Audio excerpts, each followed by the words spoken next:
जिस प्रकार से यूपी सरकार ने परेशान करने का काम किया, आप लोगों को उत्पीड़न करने का काम किया, आप लोगों के अत्याचार करने का काम किया, आप लोगों को भाई से भाई को लड़ाने का काम किया, विकास के ऊपर ये नहीं सोचे गए, हाईवेज के ऊपर ये नहीं सोचे गए, किस प्रकार से महिलाओं को सम्मान मिल सके, किस प्रकार से हमारे छात्रों को अच्छी छात्रवृत्ति मिल सके, किस प्रकार से हमारे युवाओं को नौकरियां मिल सके, पर्चे लीक हो कि किस प्रकार से उस पर बंदिश लग सके, इन सब मुद्दों को लेकर के कांग्रेस पार्टी आप लोगों के बीच में आ रही है और इस तानाशाह सरकार से लड़ने का काम भी करेगी अगर आप लोगों के साथ रहा, और 2024 का रण भी जीतने का काम करेगा।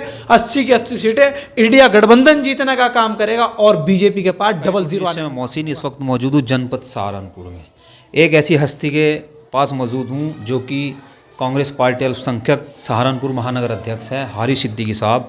हम इनसे कुछ चर्चाओं में बात करेंगे, जैसे कि भारत जोड़ो यात्रा पहले भारत में शुरू हुई थी और अब सुना है कि यूपी जोड़ो यात्रा शुरू होने वाली है 20 दिसंबर से। इस संबंध में हम बात करेंगे हारिस सिद्दीकी साहब जो कि अल्पसंख्यक कांग्रेस पार्टी महानगर अध्यक्ष हैं सहारनपुर से। बहुत बहुत शुक्रिया मोहसिन भाई। सबसे पहले आप हमें ये बताइए, भारत में भारत जोड़ो यात्रा चलाई गई थी और अब सुना है कि यूपी जोड़ो यात्रा चलाई जाएगी, इसमें क्या संबंध है और क्या इसका तात्पर्य रहेगा? देखिए, जिस प्रकार से अभी 3 राज्यों के रिजल्ट आए हैं और अशोक गहलोत की सरकार ने या भूपेश बघेल जी की सरकार ने किस प्रकार से जनता को योजनाएं पहुंचाने का काम किया, वो किसी से नहीं छुपी है। और राजस्थान के अंदर तो हमारी सरकार ने इतना काम किया कि उसके लिए पूरे विश्व में उसकी तारीफ़ हो रही थी, पूरी दुनिया उसकी सराहना कर रही थी। अब कहीं ना कहीं लोगों का मनोबल भी डाउन हुआ है यूपी के अंदर, क्योंकि यूपी के लोग कांग्रेस की तरफ देख रहे हैं, यूपी के लोग इंडिया गठबंधन की तरफ देख रहे हैं। अब जिस प्रकार से मैं आपको बता दूं, माइनॉरिटी जिस प्रकोष्ठ का मैं अध्यक्ष हूँ, हमारे प्रदेश अध्यक्ष शाहनवाज आलम साहब के द्वारा जिस प्रकार से इंदिरा गांधी जी के टाइम में उलमाओं को या जो संभ्रांत लोग थे उन लोगों को चिट्ठियाँ लिखी जाती थी, तो अब इसी प्रकार से कांग्रेस पार्टी फिर दोबारा से चिट्ठियों का दौर शुरू कर रही है और हर शहर से 10-10 उलमाओं के नाम लेकर के उन लोगों को चिट्ठियाँ लिखी जा रही है और उनसे संवाद करने की कोशिश की जा रही है कि किस प्रकार से हम लोग आपके लिए प्रतिबद्ध हो सकते हैं और आपके लिए काम कर सकते हैं। इसी तरह पर उत्तर प्रदेश कांग्रेस कमेटी के अध्यक्ष जो हमारे अजय राय जी हैं, उनके द्वारा यूपी जोड़ो यात्रा सहारनपुर से इसकी शुरुआत हो रही है और ये सीतापुर तक जाएगी और ये 22 ज़िलों से होकर जाएगी ये यात्रा। और ये वो 22 ज़िले हैं जहाँ पर 2009 के अंदर कांग्रेस पार्टी का प्रदर्शन बहुत ज़बरदस्त रहा था लोकसभा चुनाव के अंदर, और हमने यहाँ से काफ़ी तादाद में सीटें भी जीती थी लोकसभा की, तो उसे हम लोग दोबारा से रिपीट करने के लिए हम ये काम कर रहे हैं। और इस यात्रा के अंदर इमरान मसूद जी और हमारे ज़िला अध्यक्ष मुजफ्फर अली गुज्जर जी और प्रदेश के महासचिव सोनू पठान जी, ज़िला अध्यक्ष डॉक्टर यास्मीन राव जी और हम सब लोगों के द्वारा जन जन जाकर के, जैसे कि अभी आपने देखा है पीछे हक्कम शाह कॉलोनी के अंदर हम लोगों ने अभी नुक्कड़ सभाएं की, संवाद किया, लोगों को बताया कि भाई यूपी जोड़ो यात्रा निकल रही है, आप लोग ज़्यादा से ज़्यादा तादाद के अंदर यूपी जोड़ो यात्रा के अंदर निकले और संवाद कीजिए, बात कीजिए। आपके नेता आपको सुनने के लिए आ रहे हैं, यूपी को सुनने के लिए आ रहे हैं, ना कि बीजेपी वालों की तरह अपनी सुनाने के लिए आ रहे हैं। चलिए, बीजेपी से याद आया कि जब भारत जोड़ो यात्रा शुरू हुई थी और भारत जोड़ो यात्रा शुरू होने के बाद आप जो सरकार है आपकी कांग्रेस पार्टी 3 राज्यों में हार चुकी है, करारा एक जवाब है हारा का, तो इस संबंध में आप क्या? नहीं, आप ये देखिए, तेलंगाना में हम लोग जीते, कर्नाटक हम लोग जीत गए, हिमाचल हम लोग जीत गए। अब भी ये 3 राज्यों में हार के बावजूद 10 लाख वोट किसके फालतू आए हैं? वो भले ही हम लोग उन्हें सीटों में तब्दील नहीं कर पाए हैं, लेकिन अब भी 10 लाख वोट फालतू कांग्रेस पार्टी के पास है, यानी कि ज़्यादा वोट जो है वो कांग्रेस पार्टी के पास आए हैं, यानी कि जनता ने तो ज़्यादा हमें पसंद किया है, वो भले ही हम लोग सीट में तब्दील नहीं कर पाए हैं। लेकिन सबसे पहली बात मैं आपको बता दूं, हम लोग 1 से 1.5% में राजस्थान में पीछे रह गए, 2% में या 2.5% में हम लोग छत्तीसगढ़ के अंदर रह गए। तो ये लड़ाई ऐसी नहीं है कि हम लोग अच्छा, और फिर उसके बाद जो तेलंगाना में इतनी बुरी हार हुई है बीजेपी की, बीजेपी को बिल्कुल नकार दिया तेलंगाना के अंदर, 7 सीटें लेकर के आप लोग आ रहे हैं। ऐसी हार हमारी और राज्यों के अंदर नहीं हुई है। हम वो मुख्य विपक्ष की भूमिका निभाएंगे छत्तीसगढ़ के अंदर, हमारे 35 विधायक हैं, 70 विधायक हमारे राजस्थान के अंदर हैं। तो ऐसी बात नहीं, कहीं ना कहीं जनता ने हमको पसंद भी किया है। हमारे बहुत सारे कैंडिडेट ऐसे हैं जो 45 वोट से हारे हैं, 150 वोट से हारे हैं।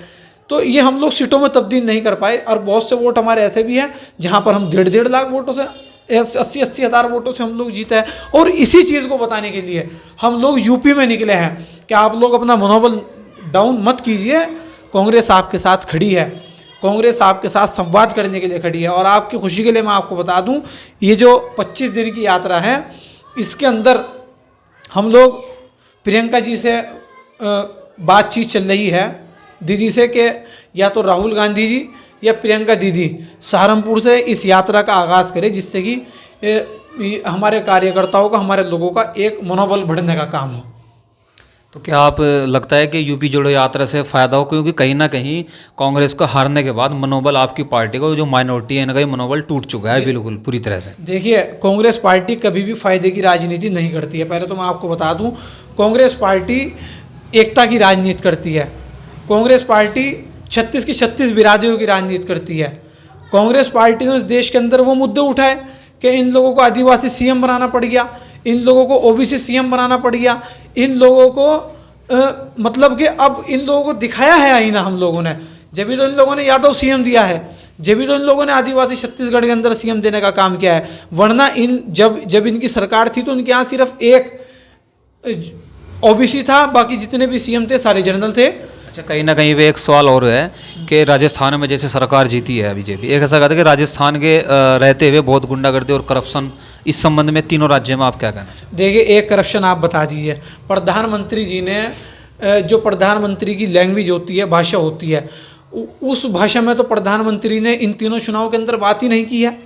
प्रधानमंत्री जी तो लगातार कन्हैया लाल जी का जिक्र करते रहे। कन्हैया लाल के ऊपर उन्होंने वोट मांगने का काम किया है और बहुत बड़े दार्शनिक थे, बहुत बड़े उन्होंने कहा था कि अगर किसी भी देश की जनता का बेवकूफ़ बनाना हो तो इसे धर्म के अंदर लड़ा दो, इसे ये खुद एक ऐसे राजा को चुन लेगी जिसके अंदर कोई क्षमता ना हो। हिंदुस्तान के अंदर वही तो खेल हो रहा है। कांग्रेस पार्टी कभी धर्म की राजनीति नहीं करती है, कांग्रेस पार्टी विकास की राजनीति करती है, कांग्रेस पार्टी भाईचारे की राजनीति करती है, कांग्रेस पार्टी वो राजनीति करती है इससे कि इंडिया का भला हो, हिंदुस्तान का भला हो, हमारे भारत का भला हो। और बीजेपी वो राजनीति करती है कि जिससे बीजेपी का भला हो, चाहे वो धर्म के नाम पर लड़वाने का काम करे, चाहे वो भाई से भाई को लड़वाने का काम करे, चाहे वो ठाकुर को दलित से लड़वाने का काम करे, चाहे वो ब्राह्मण के ऊपर कितना अत्याचार ब्राह्मणों के ऊपर यूपी के अंदर हो रहा है। तीनों राज्यों में ये कहना है, तीनों राज्य की जो जनता है कि जैसे यूपी से गुंडा सफाया हो गया, ऐसे ही यहाँ से सफाया होगा। और कांग्रेस पार्टी या कांग्रेस सरकार अभी तक ये नहीं कर पाई। इस संबंध में क्या है? क्यों नहीं कर पाई? कांग्रेस पार्टी ने तो ऐसे ऐसे लोगों को जेल भेजने का काम किया। कन्हैया लाल जी को जब मारा गया तो उसके अंदर मोदी जी ने ये क्यों नहीं बताया कि भाई 2 करोड़ रुपए दिए गए, 2 करोड़ रुपए का दिया गया। उसी के अंदर हालांकि एक मुसलमान भी मरा था, उसे 50 लाख रुपए दिए गए। तो कहीं ना कहीं जहाँ जुल्म होगा वहाँ पर तो कांग्रेस की आवाज़ है ही। तो ये तो खैर फालतू की बातें हैं इन लोगों की। अब यूपी जोड़ो यात्रा निकाल रहे हैं, उसके अंदर देखना किस प्रकार से जनता कांग्रेसियों का स्वागत करने का काम करेगी। इस टाइम तो मीडिया भी सब कुछ, प्लेटफार्म सब कुछ बिके हुए है। तो आपको लगता है कि 2024 में जैसे यूपी जोड़ो यात्रा पर पीडीए और इंडिया गठबंधन, पीडीए तो राजस्थान में भी थी, छत्तीसगढ़ में भी थी, ये लोकल मुद्दों पर चुनाव थे, लेकिन मोदी जी ने इस मुद्दों को हाई क्लास बना दिया। मोदी जी ने लोकल मुद्दों पर चुनाव नहीं लड़े, मोदी जी ने धर्म का मामला करने का काम कर दिया। पूरी बीजेपी लोग ने धर्म का जब आड़ ले लेते हैं, तो मैंने अभी आपको बताया कि धर्म के अंदर धर्म की आड़ लेकर के किसी भी को बेवकूफ़ बनाया जा सकता है। तो राजस्थान, छत्तीसगढ़, मध्य प्रदेश के अंदर यही हुआ है। लेकिन हम कांग्रेस के वो लोग हैं जो जनता को दोष नहीं देते हैं। हम लोग लोकतंत्र का जो फैसला है, लोकशाही का जो फैसला है, जनता जनार्दन ने दिया है, हम उसे स्वीकार करते हैं। चलिए, आखिर में आप यूपी जोड़ो यात्रा में पूरे उत्तर प्रदेश को क्या कहना चाहते हैं? मैं यूपी जोड़ो यात्रा के अंदर अपने पूरे सभी उत्तर प्रदेश के साथियों को यही कहना चाहता हूं कि आप लोग अपने नेताओं को अपनी बात सुनाने के लिए आइए, क्योंकि हम लोग बीजेपी की तरह नहीं है कि अपनी सुनाएंगे, आपकी नहीं सुनेंगे। राहुल गांधी जी ने पूरे हिंदुस्तान के अंदर पूरे हिंदुस्तान के अंदर सड़कों को नापने का काम किया, और जब सड़कों को नापने का काम किया तो अपनी कम सुनाई और दूसरे की ज़्यादा सुनी। अब इसी प्रकार से फिर दोबारा से हम लोग यूपी जोड़ो यात्रा लेकर के निकलने का काम कर रहे हैं। इन 25 दिन की यात्रा के अंदर हम लोग आपकी बात को सुनेंगे और उसे सड़क से लेकर के सदन तक उठाने का काम करेंगे।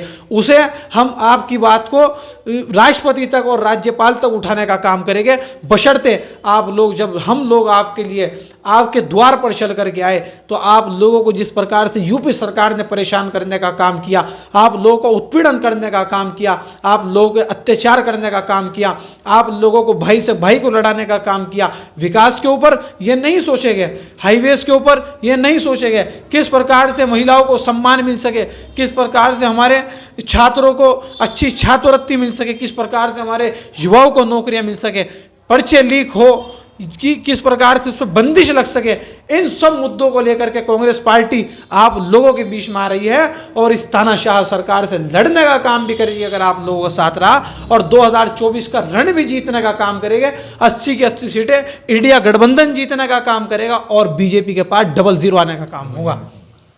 तो ये थे हमारे साथ हारी सिद्दीकी साहब। और भारत जोड़ो यात्रा यानी कि यूपी जोड़ो यात्रा जब शुरू होगी हम लाइव स्काई टुडे न्यूज़ के माध्यम से दिखाएंगे और वहाँ भी हम इस तरह की बातचीत करेंगे। आज के लिए बस इतना ही। देखते रहिए स्काई टुडे न्यूज़ जिला सहारनपुर।